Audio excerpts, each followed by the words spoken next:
Bonjour à toutes et à tous, je suis Arnaud Snicker, sponsor du réseau Mixité de SPI France. Au sein de notre entreprise, nous croyons profondément à la richesse de la diversité et à l'importance de mettre en lumière les femmes qui chaque jour innovent, créent et font évoluer nos métiers scientifiques et techniques.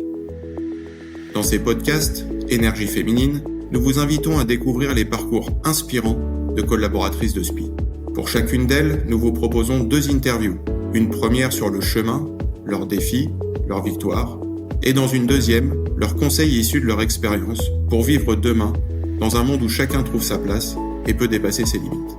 Que vous vouliez en savoir plus sur nos métiers et les carrières dans notre secteur, ou que vous soyez intéressé par des thématiques de développement professionnel qui concernent tout le monde, je vous invite à écouter ces voix passionnantes et engagées. Karen, vous êtes directrice d'activité. Il y a une chose qu'on entend dans votre témoignage, c'est combien, en fait, le syndrome de l'imposteur peut se marier avec un parcours quand même assez extraordinaire, je sais pas, mais en tout cas inspirant. Et vous avez accepté, vous avez la générosité d'accepter de partager avec nous vos stratégies pour apprivoiser ce fameux syndrome. Alors, Karen, ma première question, c'est: à quel moment avez-vous compris que ce fameux syndrome de l'imposteur n'était pas une faiblesse, mais plutôt une matière à travailler?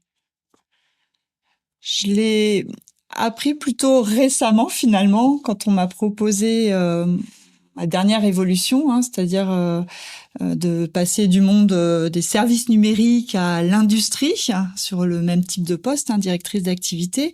C'est à ce moment-là que je me suis rendu compte que on venait me chercher pour finalement plutôt mes forces et pas pour ce que je n'étais pas.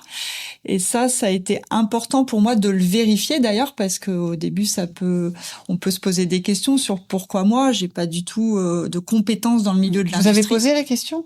Oui, j'ai posé la question. Et on vous a dit quoi? Et la réponse était très importante pour moi, sinon j'aurais refusé le poste si j'estimais que ça correspondait pas.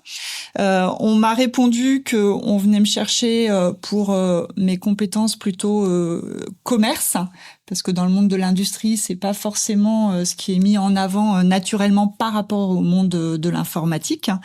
Et on venait me chercher aussi pour mes compétences managériales, pour fédérer, éviter de siloter les organisations, et puis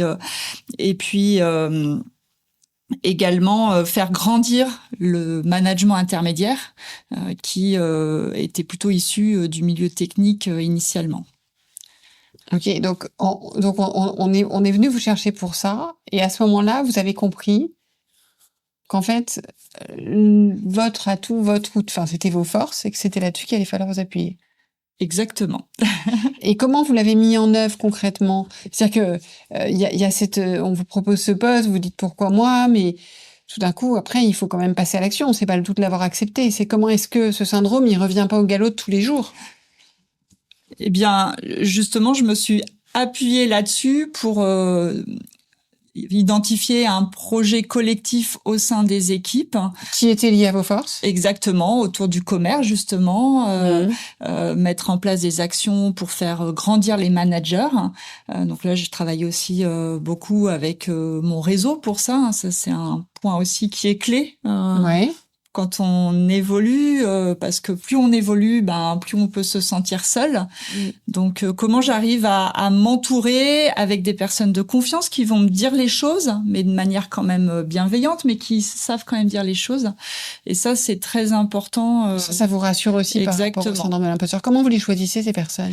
Alors, c'est des personnes que je connais depuis longtemps, qui ont eu un impact à un moment donné dans ma vie professionnelle, qui m'a marqué par rapport à des choses qu'elles ont faites ou dites, et qui sont restées finalement un fil conducteur dans mon évolution. Donc c'est pas forcément des personnes que vous allez contacter tout de suite, mais c'est des personnes avec qui vous avez déjà échangé, et vous avez la trace de ces échanges aussi? Exactement, et que je revois quand même de temps en temps. Que vous reconsultez de manière ad hoc. Exactement. C'est un peu votre board? Exactement. C'est-à-dire, vous dites, si je dois, par rapport à ça, etc., qui je peux consulter et qui va pouvoir m'aiguiller. Donc, vos stratégies pour essayer non pas de combattre, mais effectivement, comme vous dites, de faire de ce syndrome une matière à travailler, ce qui est quand même vraiment le vrai sujet, puisqu'a priori, il est toujours là et et je pense que vous n'êtes pas la seule.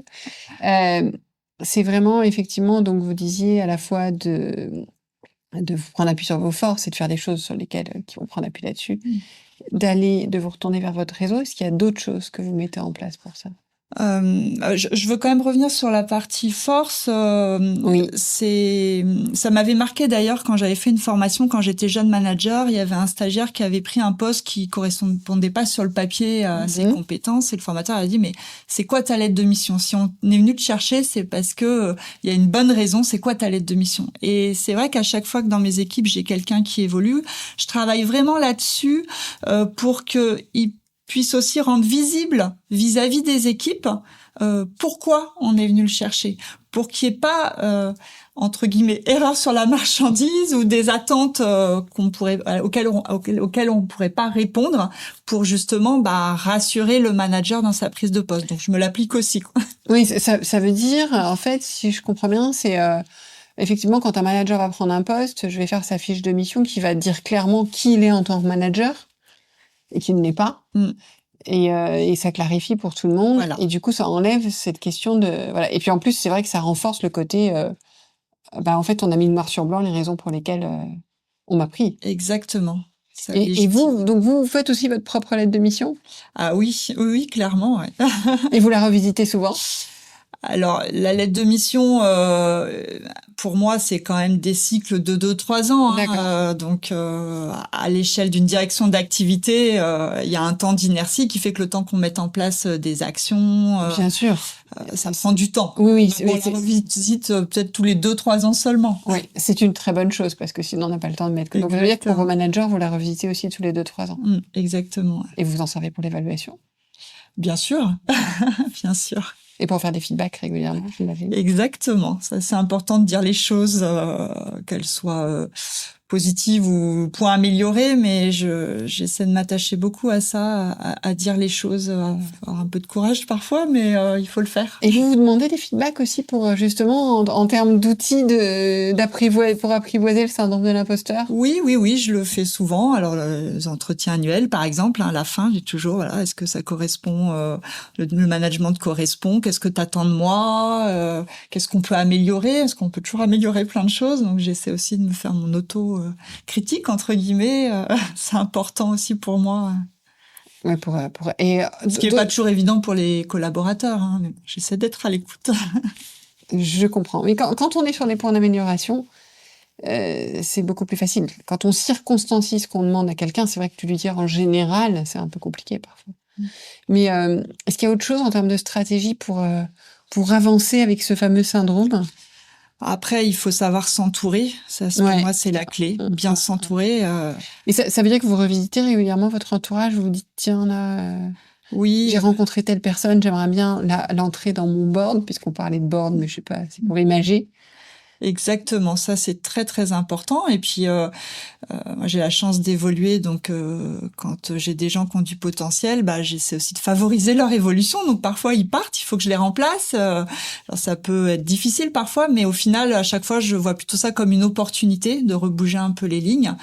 Mais en effet c'est important quand on arrive à un poste d'avoir aussi la main pour former son équipe, un peu de direction. Oui, donc là vous entendiez aussi vous entourer, d'accord, par rapport à l'équipe, effectivement, par rapport à avoir la bonne équipe, en fait. Exactement, et avoir une ou deux personnes qu'on va consulter, qui de la même manière sauront nous dire les choses, mais qu'on peut, qui vont nous permettre de prendre un peu de recul, d'avoir un regard différent, donc dans l'équipe, de pas être auto-centré. Ça, c'est aussi très important. Alors, faut accepter les remarques et de se remettre en question. C'est pas toujours évident. Mais pour moi, c'est un point clé. Vraiment, l'entourage proche, c'est très important aussi. Et puis, du coup, dans les moments plus difficiles, ils sont là aussi pour nous soutenir parce qu'il y en a, c'est pas toujours simple. C'est clair. Quel serait le conseil que vous donneriez aujourd'hui à celle que vous étiez au début? Finalement, ça résume un peu ce qu'on vient de se dire, c'est que il faut s'appuyer plutôt sur ses forces que voir ce qui nous manque. C'est pas facile au quotidien. C'est pas facile. Et puis, par contre, là où je suis plutôt contente, c'est qu'on peut arriver à rester soi-même, hein, finalement, même en évoluant. Il faut rester naturel, il faut essayer de pas jouer un rôle et puis garder ses valeurs. Et ça, c'est tout à fait possible. Garder ses valeurs, être naturel, ça, c'est vraiment un conseil pour moi très important et que j'essaie de me tenir, quoi. Merci Karen. Merci Delphine. Vous venez d'écouter les conseils issus de l'expérience d'une énergie féminine de SPI. Si vous ne l'avez pas encore fait, vous pouvez en apprendre un peu plus en écoutant l'épisode dédié à son parcours, ses défis et ses victoires. Vous pouvez retrouver tous les épisodes sur vos plateformes d'écoute préférées. Et pour en savoir plus sur SPI France et ses filiales, rendez-vous sur notre site spi.fr.